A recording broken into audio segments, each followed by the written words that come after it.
Hello, welcome back. My name is Andy, I'm a philosophy lecturer, and today in our series on early modern philosophy we are going to talk about Spinoza.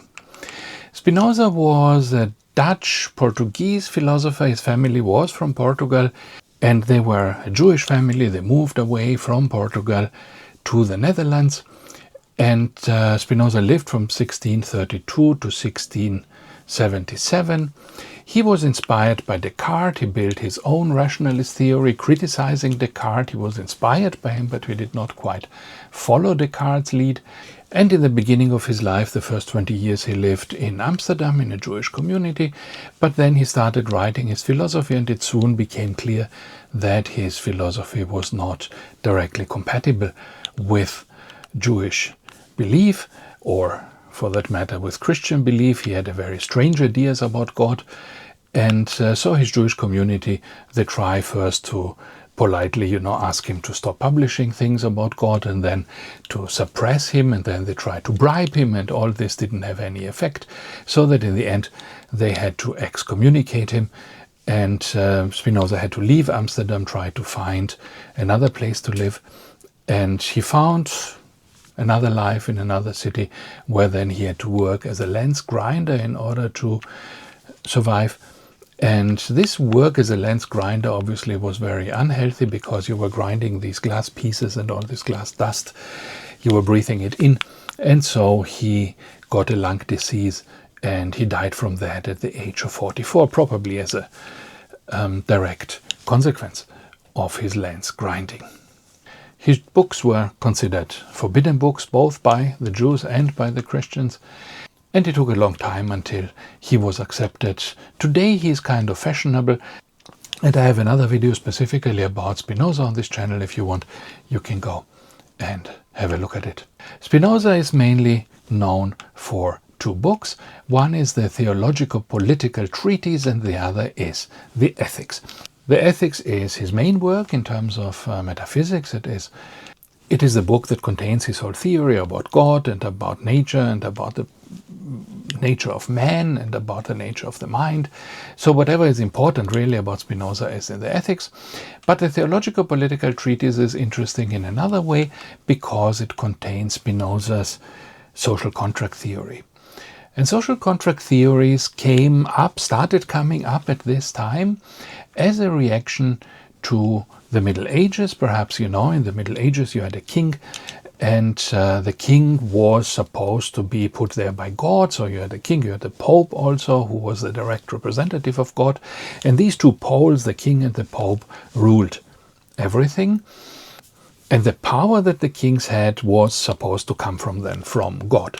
So in this way, the understanding was that the political hierarchy of power on earth was directly connected to the divine hierarchy, to the structure of the universe, in which God rules like the highest king, and then under him is the Pope, and then these other kings.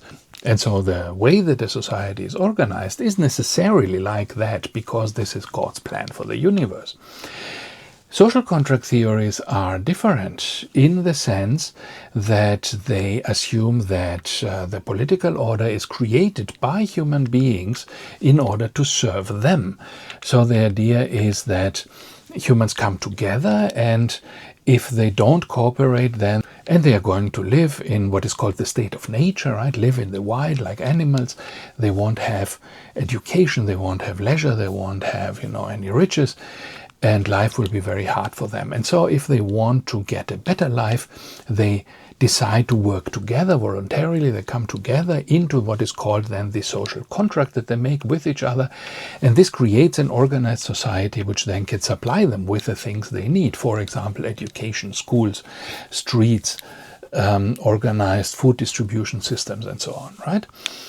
And especially, of course, also police to catch the criminals and to make a lawful society that works in predictable ways. And this is not just a practical thing. This is a whole shift in the understanding of how states and governments work and what the role of governments is. Because in the medieval times, with this older view of the world, the individual human did not have any power, they did not have any say in how society is organized, because it was organized from above with the authority of God, who decided that it should be like that, like it was. But now, if you are in this social contract situation, then you create, as a citizen, you create this government, you create this social structure together with your peers, with the other citizens, for your own benefit. And so you can measure whether this government is actually serving you. You can measure whether the state is actually good for you.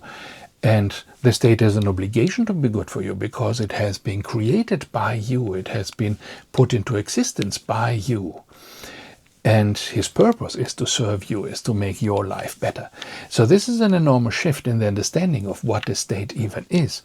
And this, together with the Enlightenment, which we'll talk about later, leads much later to the social movements, for example, the French Revolution and the American independence, which emphasize this, the power of the citizen, the power of the individual over what was previously considered this divine order.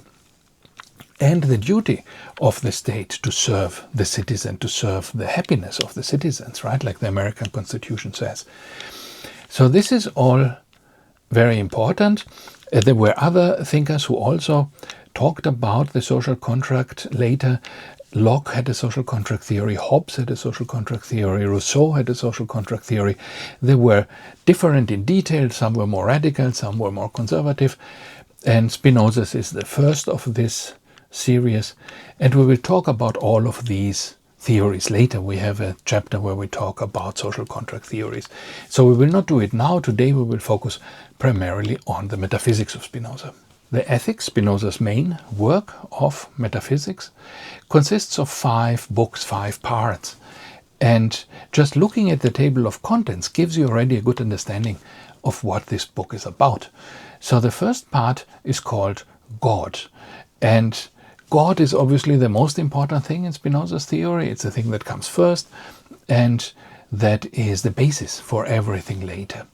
Then we have the nature and origin of the mind. In this chapter, Spinoza picks up the discussion that Descartes was already struggling with, the relationship between mind and body.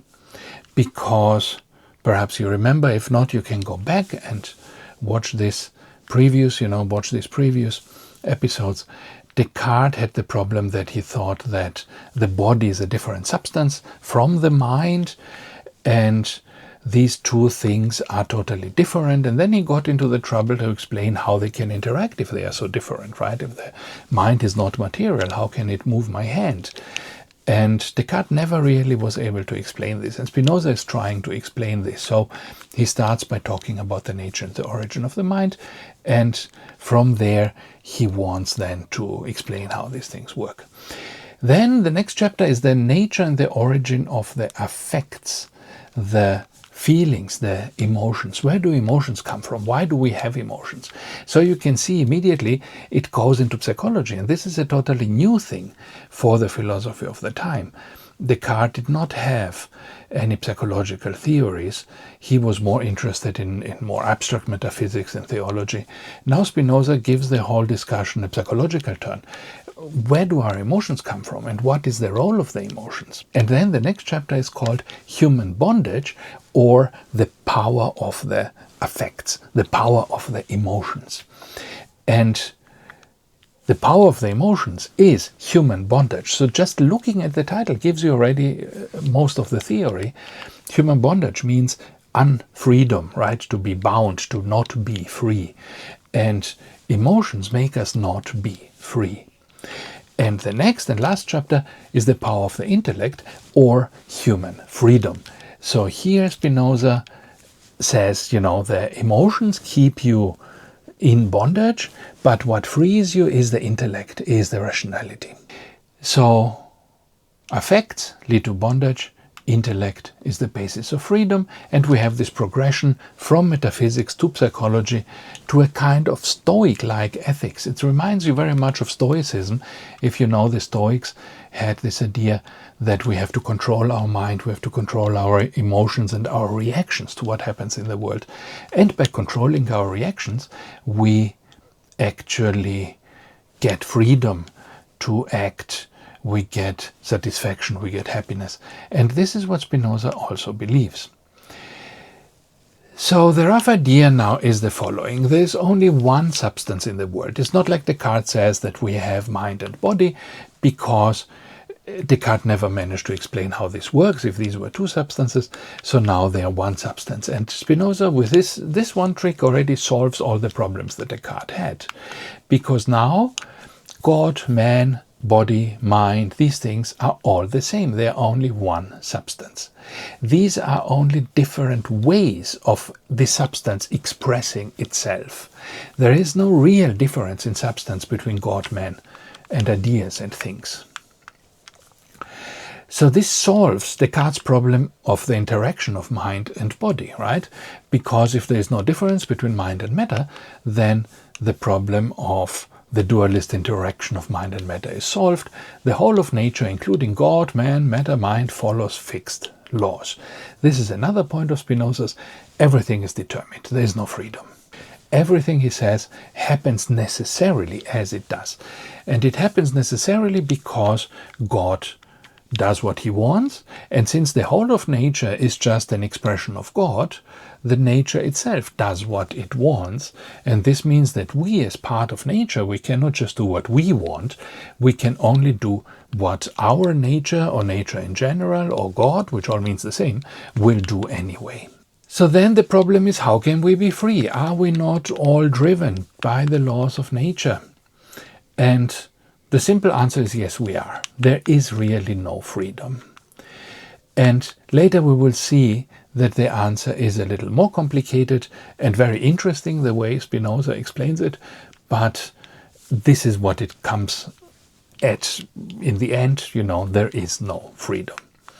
So how can we find meaning in life if there is no freedom? And this he does in this way that he says one can be more or less conscious of how the world works. So there is no freedom. Your body is being moved around.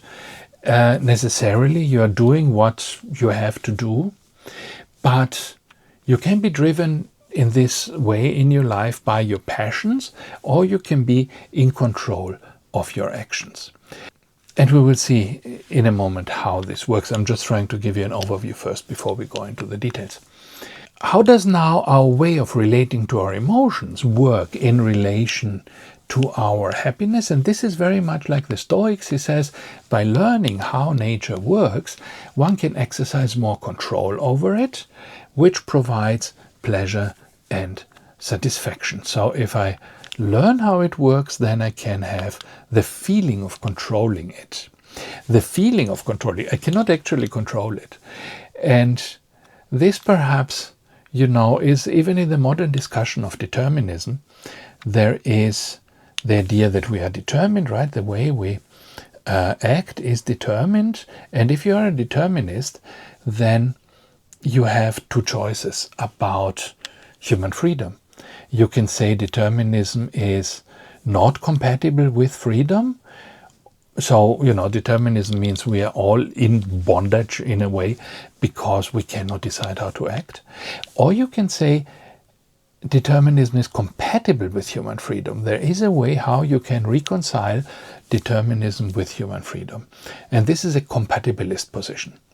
And these compatibilist positions essentially always use a trick, which is to say, what is required for your freedom is not the actual freedom to change how the world works. What is required for your feeling of freedom is just the feeling of freedom. It's just feeling that you can do what you want. And if you feel that you can do what you want, if you feel that you are free, then you are free, because being free is a state of mind. It does not directly depend on changing the world. In the way that, let's say, I say I want to raise my hand now, and then my hand raises. And even if I'm not the one who raises my hand, just the fact that my wanting to raise the hand coincides with my hand raising itself, this alone already makes me free, is an expression of my freedom, because I decided I want that and then it happened. You can imagine it perhaps a little differently. Let's say you have a butler who every day at 5 o'clock is going to bring you your cup of tea. And every day at 5 o'clock you want your cup of tea. So it is now 5 o'clock, there's a knock at the door, your butler comes in and brings the tea. This will make you happy as an expression of your freedom. I want to have this tea and my butler is bringing it to me. In reality, the butler is determined, right? He would bring the tea at 5 even if you didn't want it. So in a way, you are not free. The tea would come anyway, but you don't notice that because you happen to want the tea. So in your opinion, in your mind, you have the feeling of freedom, although this is not real. It's not real freedom because the tea would come anyway. But you don't know it or you don't care because the coming of the tea coincides with your wish. Why would you complain? And this is the compatibilist's trick. And this works in different ways. There are different ways to phrase it and to fill the details of it in. But roughly that's the idea. And this is also Spinoza's compatibilism. So the point is that I want this. I can want what I want. And if I want correctly, then what I want will be coinciding with what will happen anyway. And so I'm determined, but I just don't notice it. Fighting against what must happen is futile and frustrating. So if I have the tea coming at 5 and then I try to push the butler out and say, no, don't bring me the tea, right? Then I get into trouble. I make the butler unhappy. I am unhappy. He cannot fulfill his job. Nobody will be happy about that. While if I embrace determinism, if I know the guy is coming at 5 and I convince myself I want my tea at 5, then I find my natural place in the universe and in the plans of the universe, and then I am happy. So our emotions should be in the service of our rationality. They should be serving rational necessity. I know that the butler is coming at 5, and so I should train my emotions to want that tea at 5, and then everybody will be happy. The universe will work as it is supposed to do. So this is how determinism works according to Spinoza, according to compatibilism. Now, all determinists also have another problem. How can evil exist in the world? This is a question that Leibniz also asks. He wrote a whole work about it, the Theodicy. And the question of evil is very important for Christians, because if the world is pre-programmed, and obviously the one who is doing this pre-programming is God, right? Then God must have pre-programmed all the evil in the world. And then you can ask, okay, why would God do that? Why would God make a world that contains so much evil? This world contains, cancer and wars and children dying and all sorts of, horrible things. And why would God make a world like this if God is the best possible God and if God is all-knowing and all-powerful and all-good?